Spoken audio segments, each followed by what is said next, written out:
Nandito kami ni Sam sa Edion. And tumitingin kami ng voice recorder at dadalhin namin sa Yochen ngayon dahil makikipag-usap ako sa teacher na nang-away kay Sam. Kaya yun, para may ebidensya, bibili ako ng voice recorder. Ito yung mga presyo niya.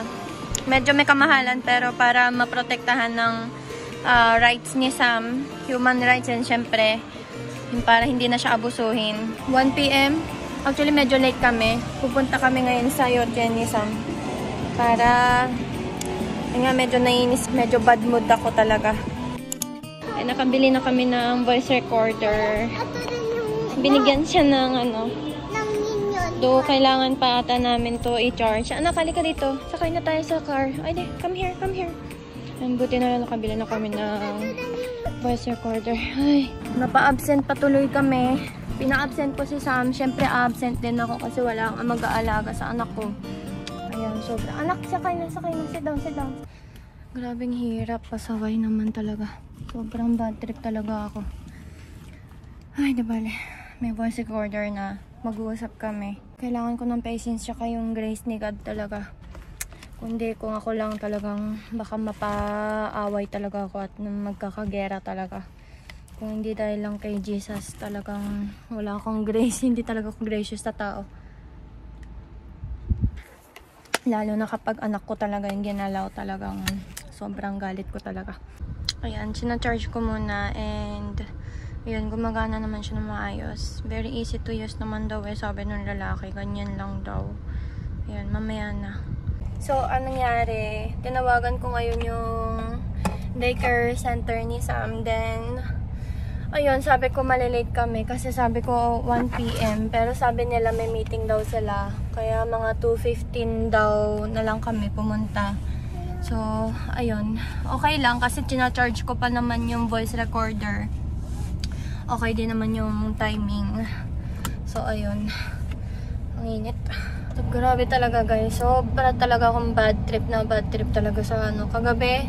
Pagkasundo, sobrang dami kasi namin napuntahan. I mean, super layo. And buong araw nasa labas kami dahil nga sa mga clients, ganun. Then, halos hindi na ako nakastay sa opisina. Yun, super pagod ko. Then, sinundo ko pa si Sam. Then, nagluto pa ako. Then, ayun, yung mga house chores, kailangan ako rin naman yung gumawa nun kasi wala pa si JR sa bahay. So, ayun. Tapos, ganun yung maririnig ko sa anak ko. Sobra daw siyang tinakot at nagagalit daw yung teacher sa kanya. Sabi daw ng teacher sa kanya, magagalit ako sa'yo. Wala naman ginagawa yung anak ko. Kasi pagka lagpas alas 3, alas 4, pinapasyal daw sila sa loob ng daycare center ng teacher. Tapos nung nakapasyal sila sa nakapasok sila sa opisina, nag-hello lang naman. Tapos yung nagla-laptop daw na teacher, inano daw siya, parang inaway siya na parang para may topak lang. Wala naman ginagawa tong anak ko. As in, walang ginagawa. As in, inosente tong anak ko talaga. Alam ng Diyos yan. Walang ginagawa. Pero grabe. Bigla na lang daw siya sinabihan na kumbaga parang hindi ko alam kung discrimination ba yun dahil gaijing si Sam. I mean, foreigner, ganyan. I don't know. Tapos parang di ata nila gusto si Sam, ganyan. Ewan ko sa kanila. Tapos sinabihan na, magagalit ako sa'yo. Tapos inirapan daw si Sam. Tapos lahat yon sinumbong sa akin ni Sam. May video actually para may ebidensya ako. Pero hindi ko na dito sa YouTube mapapakita kasi nakahubad si Sam that time. Pinapa-CR ko siya, then maliligo na sana kami that time. So nakahubad si Sam nung binidyohan ko kaya hindi ko na siya dito Then this time, bumili na ako ng voice recorder. Kasi medyo full storage na yung mga cellphone namin. Alam niyo yun, sobrang busy ko sa trabaho. And si Sam, 8 AM to 6 PM ko siya iniiwan sa daycare. And alalang-alala talaga ako bilang nanay. Tapos ganun yung maririnig ko masamang balita. Kasi nga, nag-pray muna ako. Then, buti na lang tumawag yung daycare. Bakit daw absent ngayon si Sam? Kasi hindi pa ako tumatawag nun. Kasi sabi ko, ano bang gagawin ko? Sabi ko ganun. Then sabi ko, ganito pa yung nangyari. Tapos in-explain ko. Tapos yun, may isang umamin daw. So ayun, ngayon pupuntahan ko at kakausapin ko. Hindi naman siya sa parang confrontation. So ayun, parang ko-confront ko siya. But I'm praying na hindi lumabas yung masama akong ugali pag nagagalit talaga ako. Kasi ito nga, parang pansin nyo sa tono ng boses ko, pati yung pagsasalita ko, sobra talaga akong galit na galit. Kasi etong anak ko yung inaano nila. Kung di bali na ako, kung ako yung anohin nila, hindi ako magagalit. Kasi okay lang naman sa akin. Pero hindi ako papayag kapag anak ko na yung inano nila. Anak ko yan at mahal na mahal ko yan. Hindi cheap ang worth ng anak ko dahil anak yan ng Diyos. Kumbaga, huwag nila maliitin ng buhay at worth halaga ng aking anak. So, yun yung ano ko talaga. Yung i-explain ko. Dahil nagtatrabaho kami ng asawa ko. Sa kanila ko, pinagkakatiwala, diba?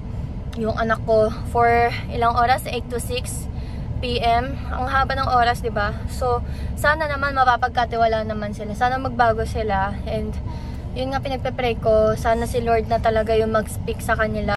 Na maging gracious din ako. Makita nila si Kristo sa akin. Yun nga lang, ang hirap kapag yung flesh ko, yung laman ko yung nanguna. Kasi, sobra akong ano talaga, pagpalaban kasi akong tao. Hindi ako pwedeng basta-bastang anuhin kapag alam kong tama ako. Pero, ayun na nga, si God na sana ang makita nila at kumilos na maging okay yung tono ng pagsasalita ko and yung humility ni Jesus pa rin yung makita sa akin.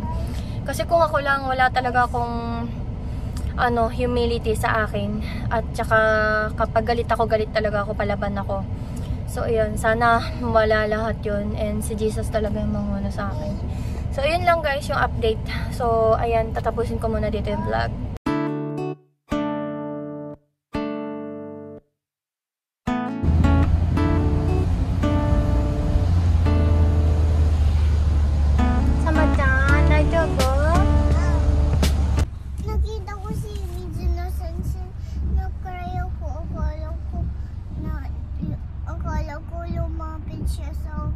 Akala mo lalapit sa'yo si Mizuno Sensei? Natakot ka? Nag-cry ako. Sobra ka nag-cry, no? Gulat nga si Mami. Parang sobra ka na trauma, no? Sobra ka na trauma, ne. Para ka nakakita ng ghost.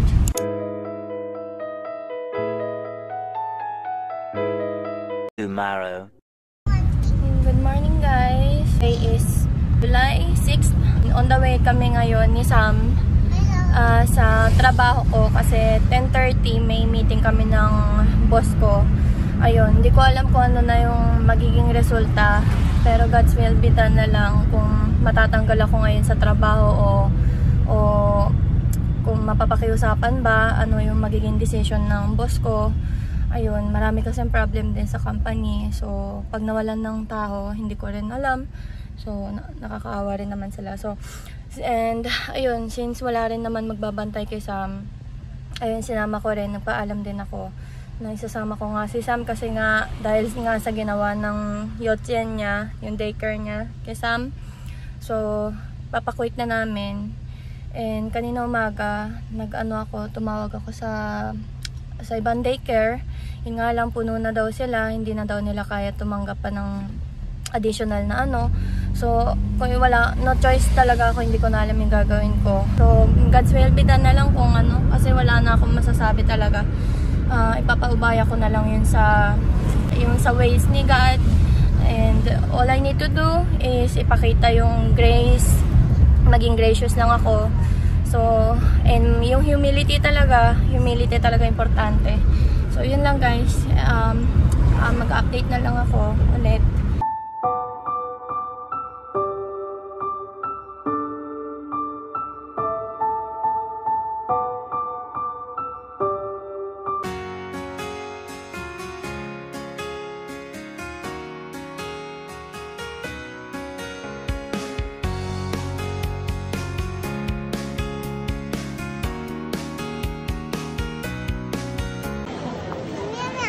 Happy? Anong binili mo? Fries? Parang kita yung Isa? fries din. Okay. Galing mo Tapos meron ka pang... Asan na yun? Ito nga, ilagay mo nga din dyan. Ito pa. Hi! Ibig mo mami to. Para hindi malaglag. Okay. Ang paman para sa'yo dyan mo. Amoy mo? Namoy ko lang. Yay! Amoy mo, guys. Bango. And I promise that I will stand